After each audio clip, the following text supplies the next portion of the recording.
3. Through me the way to the infernal city. Through me the way to the eternal sadness. Through me the way to the lost people. Justice moved my supreme maker. I was shaped by divine power, by highest wisdom, and by primal love. Before me nothing was created that is not eternal, and I endure. Abandon all hope, you that enter here. These are the words that I saw written in dark letters above the gate, in which I said, Master, their meaning is not clear to me.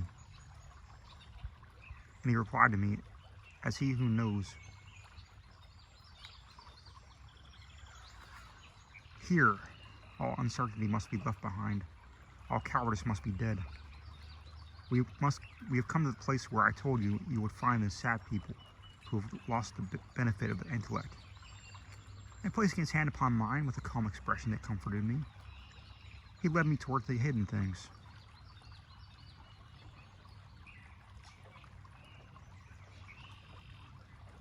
Here, sighs, complaints, and deep groans sounded through the starless air that so made me weep at first.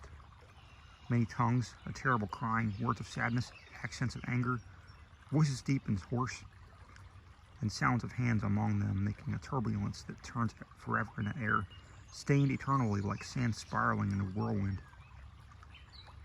And I, surrounded by the horror, said, Master, what is this I hear, and what race are these that seem so overcome by suffering? And he to me, this is the miserable mode in which those exist who live without praise, without blame. They are mixed in with the despised choir of angels, who were not rebellious, not faithful to God, but for themselves. Heaven drove them out to maintain its beauty, and deep hell does not accept them, lest the evil have glory over them. And I, Master, what is so heavy on them that it makes them moan so deeply? He replied, I will tell you briefly.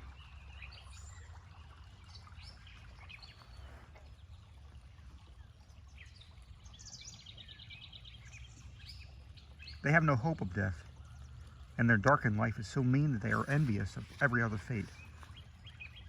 Earth allows no mention of them to exist. Mercy and justice reject them. Let us not talk of them, only look and pass.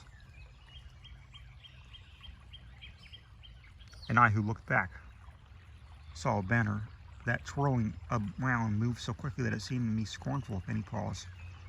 And behind it came so long a line of people I would never have believed that death had undone so many. When I recognized some among them, I saw and knew the shade of him from whom cowardice made, quote-unquote, the great refusal. Immediately I understood that this was that despicable crew hateful to God and his enemies.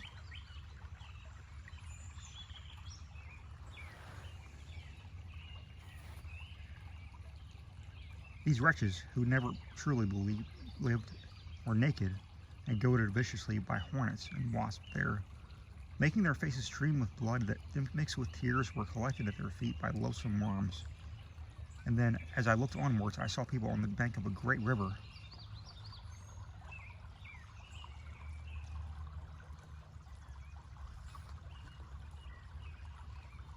At which I said, Master, now let me understand who these are, and what custom makes them so ready to cross over, as I can see by the dim light. And he to me, the meaning will be explained to you when we halt our steps on the sad strand of a cairn.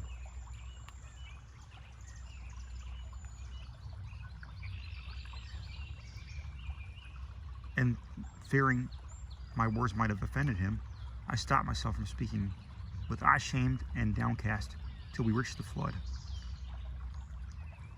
And look, an old man with white hoary locks came toward us in a boat, shouting, Woe to you, wicked spirits!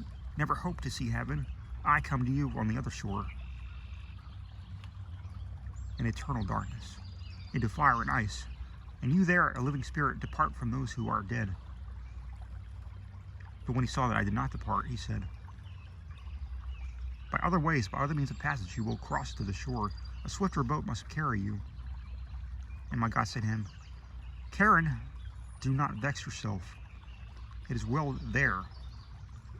Where what is willed is done. Ask no more.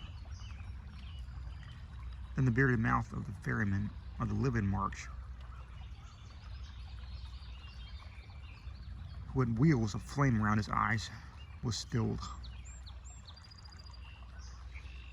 But those spirits who were naked and weary changed color and gnashed their teeth when they saw his earlier cruel words.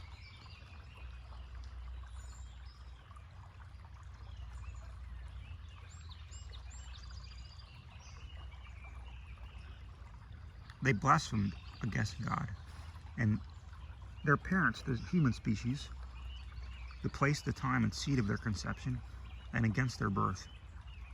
Then altogether, weeping bitterly, they neared the cursed shore that waits for everyone who has no fear of God. Charon, the demon, with eyes of burning coal, beckoning, gathers them all, and strikes with his oar wherever lingers. And as the autumn leaves fall, one after another, till the branches see all their spoilage on the ground, so one by one, the evil seed of Adam threw themselves down from the bank when signaled, like the falcon at its call. So they vanish in the dark water, and before they have landed over here, a fresh crowd collects. The courteous master said, my son, those who die subject to God's anger all gather here from every country, and they are quick to cross the river. Since divine justice goads them on, so that their fears turn to desire. This way no good spirit ever passes. And so if Karen complains at you, you can well understand now the meaning of his words.